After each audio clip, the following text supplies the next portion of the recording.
D1 న్యూస్కు స్వాగతం.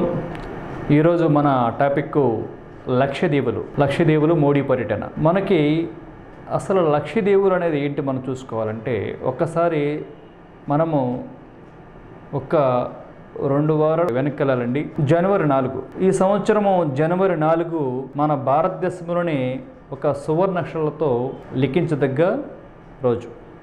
ఎందువల్లంటే ఆ రోజు మన సాక్షాత్తు మన దేశ ప్రధాని గౌరవ శ్రీ నరేంద్ర మోడీ గారు లక్షద్వీపుల్లో పర్యటించాడు. లక్షద్వీపుల్లో పర్యటించడానికి ముందు ఏ దేశ ప్రధాని కూడా లక్షద్వీపుల్లో పర్యటించలేదు. మనకి ప్రథమంగా లక్షద్వీపులో ప్రాంతంలో పర్యటించిన మొదటి ప్రధాని మన నరేంద్ర మోడీ గారు. ఫస్ట్ ఆఫ్ ఆల్ అసలు మన లక్షద్వీపులు అంటే మనం తెలుసుకోవాలి. ఆ లక్షద్వీపులు అనేది ఇది ఒక కేంద్రపాలిత ప్రాంతం అండి. మన భారతదేశంలో మనకి రాష్ట్రాలు ఉంటాయి. రాష్ట్రాలు వచ్చేసి రాష్ట్ర ముఖ్యమంత్రి ఆధ్వర్యంలో పరిపాలన జరిగిద్ది. కానీ కేంద్రపాలిత ప్రాంతాలు వచ్చేసి ఇవి ఆ పేరులో ఉంది. కేంద్ర ప్రభుత్వం యొక్క కనుసన్నల్లో కేంద్ర ప్రభుత్వం యొక్క ఆధీనంలో యొక్క పరిపాలన జరిగిద్ది. వీటిని ఏమంటారంటే కేంద్రపాలిత ప్రాంతాలు అంటారు. ఈ యొక్క కేంద్రపాలిత ప్రాంతాలు తీసుకుంటే మన భారత్లో మొత్తము 9 ఉన్నాయండి. గతంలో మనకి 7 ఉండేవి.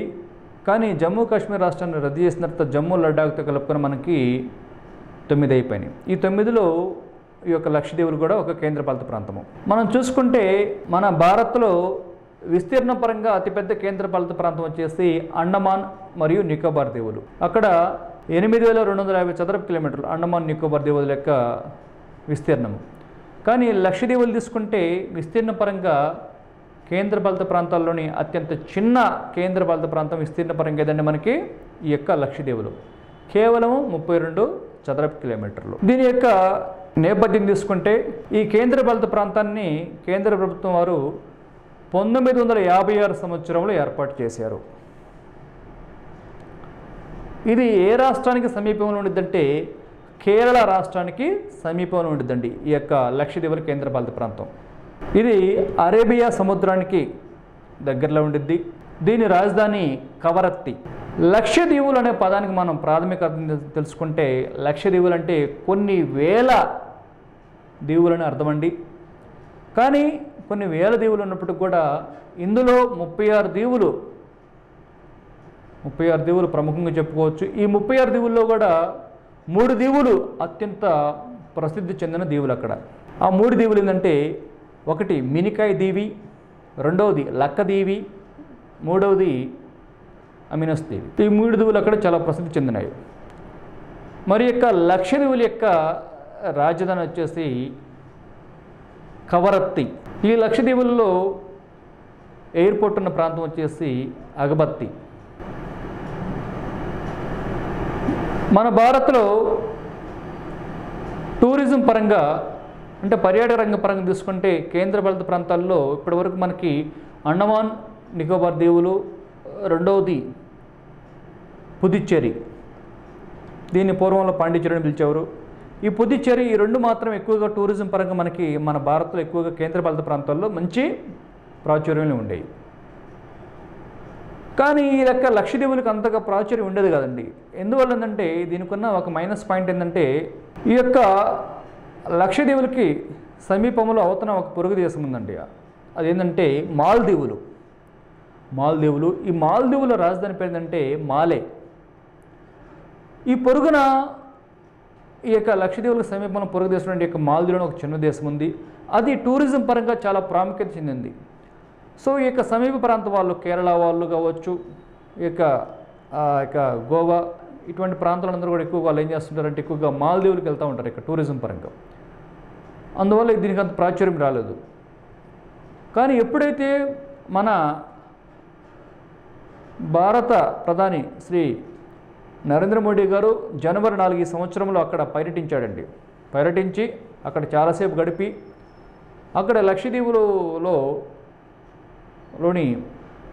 అరేబియా సముద్రంలో స్నార్కెలింగ్ అని ఒక లోపల ఒక డ్రైవింగ్ చేశాడండి. స్నార్కెలింగ్ అంటే సముద్ర గర్భంలో చేసేటువంటి ఒక రకమైన ఈత క్రీడ. ఈత లాంటిది, స్విమ్మింగ్ లాంటిది అది. అక్కడ అతను స్నార్కెలింగ్ చేశాడు. మరియు ఆ రోజు జనవరి 4వ తారీఖు మొత్తం కూడా దాదాపుగా ఆ యొక్క ప్రదేశంలో గడిపాడు లక్షద్వీపుల్లో. ఎప్పుడైతే నరేంద్ర మోడీ గారు యొక్క లక్షద్వీపుల్లో గడిపాడో ఆ రోజు నుంచి జనవరి 4వ తారీఖు గడిపాడు. జనవరి 5న ఇది అన్ని యొక్క వార్తాపత్రికల్లో, మీడియా ఛానల్స్లో బాగా ప్రసారితమైంది. ఎంతగా ప్రాచుర్యం పొందిందంటే నరేంద్ర మోడీ గారు అక్కడ లక్షద్వీపులో పర్యటించడంతో జనవరి 5 కల్లా మాల్దీవుల యొక్క టూరిజం మొత్తం కూడా బాగా కొలాప్స్ అయిపోయింది. ఒక్క రోజులోనే కొలాప్స్ అయిపోయి అక్కడ 3 అక్కడ మినిస్టర్సు కామెంట్ చేశారు. ఏమని? భారత ప్రధాని నరేంద్ర మోడీ గారు పర్యటించినంత మాత్రాన లక్షద్వీపులు ఏమన్నా గొప్ప, మా దేశమే గొప్ప అని చెప్పేసి అక్కడ వాళ్ళు కామెంట్ చేయడంతో ఇంకా అక్కడ ప్రస్తుత మాల్దీవుల అధ్యక్షుడు మహమ్మద్ ముజు ఆ 3 మినిస్టర్స్ని సస్పెండ్ చేశాడు. సస్పెండ్ చేయడంతో అక్కడ రాజకీయ సంక్షోభం ఏర్పడి అతని మీద కూడా మాల్దీవుల పార్లమెంట్లో అవిశ్వాస తీర్మానాన్ని ప్రవేశపెట్టారు. అది అక్కడ రాజకీయ సంక్షోభం, అది వాళ్ళ యొక్క రాజకీయాలు, ఆ యొక్క రాజకీయం అనేది ఆ యొక్క దేశానికి సంబంధించింది. కానీ అది పక్కన పెడితే, రాజకీయం పక్కన పెడితే మాల్దీవుల టూరిజం డౌన్ అయిపోయిందండి. జనవరి 5 నుంచి మాల్దీవుల టూరిజం డౌన్ అయిపోయి లక్షద్వీపులకి టూరిజం బాగా మంచి హైప్ వచ్చింది. టూరిస్టులు కూడా బాగా బారులు తిరుగుతున్నారు ఈ యొక్క లక్షద్వీపుల కోసము ఎలాగైనా ఈ ప్రాంతంలో పర్యటించాలని చెప్పేసి. అంటే జనవరి 4 ఈ సంవత్సరము, జనవరి 4, 2024 వరకు ఈ లక్షద్వీపులు అనేది అంతగా బాహ్య ప్రపంచానికి పూర్తి స్థాయిలో తెలియదండి. ఇన్ఫ్యాక్ట్ మన భారతీయులకు కూడా ఏదో కేరళ, గోవా వంటి రాష్ట్రాలు తప్పించి అంతగా అందరికి కూడా ఇక లక్షద్వీపుల గురించి అంత తెలియదు. ఎందుకంటే ఇది చిన్నదే, కేంద్రపాలిత పరంగా, విస్తీర్ణ పరంగా కేవలం 32 చదరపు కిలోమీటర్లే. ఎప్పుడైతే మన నరేంద్ర మోడీ గారు పర్యటించి అక్కడ ఆ యొక్క దాని యొక్క ప్రాచుర్యాన్ని మన భారతదేశానికి మరియు బాహ్య ప్రపంచానికి ఎప్పుడైతే వివరించాడో ఇక దాంతో జనవరి 5 నుంచి దీనికి టూరిస్టుల సంఖ్య బాగా పెరిగింది. ఇది యొక్క లక్షద్వీపులంతా మనకి చాలా చిన్న ప్రాంతము, కేరళ రాష్ట్రానికి అనుబంధంగా ఉండిద్ది. దీని యొక్క హైకోర్టు కూడా మనకి కేరళ హైకోర్టు వచ్చేసి ఎర్నాకుళంలో ఉండిద్దండి. కేరళ రాజధాని తిరువనంతపురము లేదా త్రివేంద్రం అక్కడ ఉండదు. కేరళ హైకోర్టు ఎర్నాకుళంలో ఉండిద్ది. ఆ ఎర్నాకుళం యొక్క హైకోర్టు పరిధిలోకి దీని యొక్క జ్యూరిడిక్షన్ వెళ్ళిపోయింది లక్షద్వీపులది. దీనికి ఒక కేంద్రం చెప్పుకున్నాం, కానీ ఇప్పుడు మనం స్టార్టింగ్లో చెప్పుకున్నాము లక్షద్వీపులు అనేది ఒక కేంద్ర పాలిత ప్రాంతము, కేంద్ర ప్రభుత్వం వారి చేత పరిపాలించబడిద్దని. మరి ఈ విధంగా తీసుకుంటే లక్షద్వీపుల యొక్క అడ్మినిస్ట్రేటర్ లేదా లెఫ్టినెంట్ గవర్నర్ ఎవరంటే ప్రఫుల్ పటేల్.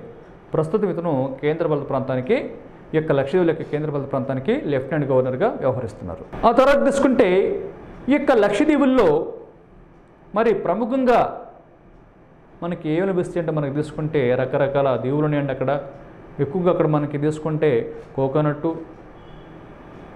నెక్స్ట్ తర్వాత తీసుకుంటే స్పైసెస్, ఇట్లా చాలా రకాలు అక్కడ మనకి బాగా లభిస్తూ ఉంటాయి. అయితే ఇది మనకి ఈ యొక్క లక్షద్వీపుల్లో మనకి మనం స్టార్టింగ్లో చెప్పుకున్నాము అక్కడ ఒక ఎయిర్పోర్ట్ కూడా ఉందండి, అగత్తి అనే ఎయిర్పోర్ట్. ఎవరైనా సరే టూరిస్టులు మనకి ఈ యొక్క అగత్తి ఎయిర్పోర్ట్కి మనకి మన దేశంలోని ప్రముఖ నగరాల నుంచి, అన్ని నగరాల నుంచి కూడా ఈ యొక్క అగత్తి ఎయిర్పోర్ట్కి విమాన సదుపాయం ఉంది. మరి యొక్క లక్షద్వీపుల యొక్క విస్తీర్ణం చెప్పుకున్నాము కేవలం 32 చదరపు కిలోమీటర్లని. మరి ఇక్కడ నివసించే జనాభా ఎంత అండి? అక్కడ నివసించే జనాభా కూడా చాలా స్వల్పం అండి. 2011 జనాభా లెక్కల ప్రకారం అక్కడ నివసించే జనాభా వచ్చేసి కేవలము 65,000 మంది అనండి. కేవలము 65,000 మంది జనాభాని అక్కడ నివసిస్తున్నారు. మరి అక్కడ ప్రజల యొక్క ప్రధాన వృత్తి తీసుకుంటే అక్కడ టూరిజం మీద వాళ్ళు బతకటము, తర్వాత తీసుకుంటే కోకోనట్ ప్లాంటేషన్ మీద, తర్వాత స్పైసెస్ మీద, ఇట్లా వాళ్ళన్నీ కూడా దాని మీద ఎక్కువగా వాళ్ళు జీవనం కొనసాగిస్తూ ఉంటారు. అంటే టూరిజంను తీసుకుంటే మనకి భారతదేశంలో ప్రధానంగా మనకి 2 రాష్ట్రాలు టూరిజంలో ఎక్కువగా రెవెన్యూ వచ్చే రాష్ట్రాలు 2 రాష్ట్రాలు. ఒకటి కేరళ, రెండోది గోవా అండి. ఇన్ఫ్యాక్ట్ ఈ యొక్క కేరళ రాష్ట్రానికి అత్యంత సమీపంలో ఉంది ఇది మనకి లక్షద్వీపులు. గోవా కూడా కొంతవరకు దగ్గరలో ఉంది ఇది మనకి యొక్క లక్షద్వీపులు. మరి చూడండి, కేరళ, గోవా రాష్ట్రాలు టూరిజంలో అత్యంత రెవెన్యూ ఆర్జిస్తున్నప్పటికి కూడా లక్షద్వీపులు మాత్రం ఇప్పటివరకు అంతగా రెవెన్యూ ఆర్జించలేదు. ఎందువల్లంటే ఇది కేంద్రపాలిత ప్రాంతము చిన్న ప్రాంతం అని చెప్పేసి అందరికీ చిన్న చూపు ఉండబట్టి దీని మీద ఎక్కువ ఎవరు అందరికీ ఆశ మరియు ఇంట్రెస్ట్ కలగలేదు. ఎప్పుడైతే జనవరి 4, 2024 ఈ సంవత్సరంలో నరేంద్ర మోడీ గారు ఇక్కడ పర్యటించి స్నార్కెలింగ్ అని ఒక సముద్ర స్విమ్మింగ్ చేయటం వల్ల లోపలికి వెళ్ళి దాని యొక్క విశిష్టతను మొత్తం అందరికీ చెప్పడం వల్ల బాహ్య ప్రపంచానికి ముఖ్యంగా మన భారతదేశంలోకి బాగా టూరిస్టుల సంఖ్య ఇక అందరూ కూడా రేపు వేసవి కాలంలో ఎక్కడికి అందరూ ప్రిఫరెన్స్ ఇస్తారంటే టూరిస్ట్ పరంగా అంటే మనకు తీసుకుంటే లక్షద్వీప్ అని చెప్పొచ్చు. చాలామంది మనకి పబ్లిక్ కావచ్చు, నెటిజన్స్ కావచ్చు, అందరూ కూడా ఈసారి ఎక్కడ మీరు వేసవి సెలవులు గడుపుతారంటే మా యొక్క వేసవి సెలవుల ట్రిప్ ఈసారి వచ్చేసి లక్షద్వీప్ అని చెప్పేసి చెప్తున్నారు. అంటే ఇప్పుడు మనకు చూసుకుంటే ఆటోమేటిక్గా దీని సమీప ఈ యొక్క లక్షద్వీప్ యొక్క సమీపం ఉన్నటువంటి దేశం నుండి మాల్దీవుల యొక్క టూరిజం ఒక్కసారిగా కొలాప్స్ అయిపోయింది. ఎందువల్ల ఇప్పటివరకు మాల్దీవులు టూరిజం బాగుంటుంది అనుకున్నాం, కానీ దానికంటే అత్యంత ఉత్తమంగా మన దేశంలో ఉంది ఈ యొక్క లక్షద్వీపులు. మాల్దీవుల కంటే ఇదే బెటర్ అని చెప్పేసి అందరూ కూడా మన భారతీయులు భావిస్తున్నారు. సో అందువల్ల ఇక్కడ మనకి టూరిజం ఇక్కడ ఆటోమేటిక్ ఇక్కడ మనకి పూర్తి స్థాయి ఇంకా డెవలప్ కావడానికి 100% స్కోప్ ఉంది. సో ఈ విధంగా తీసుకుంటే మనకి లక్షద్వీప్ అనేది మనకు తీసుకుంటే 9 కేంద్రపాలిత ప్రాంతాల్లో ఒక కేంద్రపాలిత ప్రాంతము, విస్తీర్ణ పరంగా అత్యంత చిన్నది, పెద్దదేమో అండమాన్ నికోబార్ దీవులు. ఇక్కడ జనాభా వచ్చేసి 65,000. దీని రాజధాని కవరత్తి, ఇక్కడ ఎయిర్పోర్టు అగత్తి. ఇక్కడ ప్రముఖంగా 36 దీవులు ఉంటాయి. ఈ 36 దీవుల్లో మనకి ప్రముఖంగా 3 దీవులు చెప్పుకోవచ్చు: మినికాయ్, లక్కదివి, అమినోస్. ఇది 1956 సంవత్సరంలో ఏర్పడింది. ఇవన్నీ కూడా మనకి యొక్క లక్షద్వీప్ యొక్క పూర్తి సమాచారం అండి. ఇది అరేబియా సముద్రంలో మనకి నిక్షిప్తమై ఉన్నది. మనకి యొక్క తీరం పరంగా తీసుకుంటే మలబార్ కోస్ట్ అండి. ఇది మలబార్ తీరంలో ఉంది యొక్క లక్షద్వీపులు మనకి. సో ఇవన్నీ కూడా మనకి జనవరి 4, 2023 అనేది మన భారతదేశంలో ఈ యొక్క డైరీ లేదా యొక్క పేజీ జనవరి 4, 2024 పేజీ భారతదేశంలో దేనికి ప్రత్యేకంగా రిజర్వ్ చేయబడిందంటే లక్షద్వీపులు. Thank you viewers. నిరంతర వార్తా స్రవంతి కోసం మా D1 న్యూస్ ఛానల్ని సబ్స్క్రైబ్ చేసుకోండి. Please like, share, subscribe D1 news channel.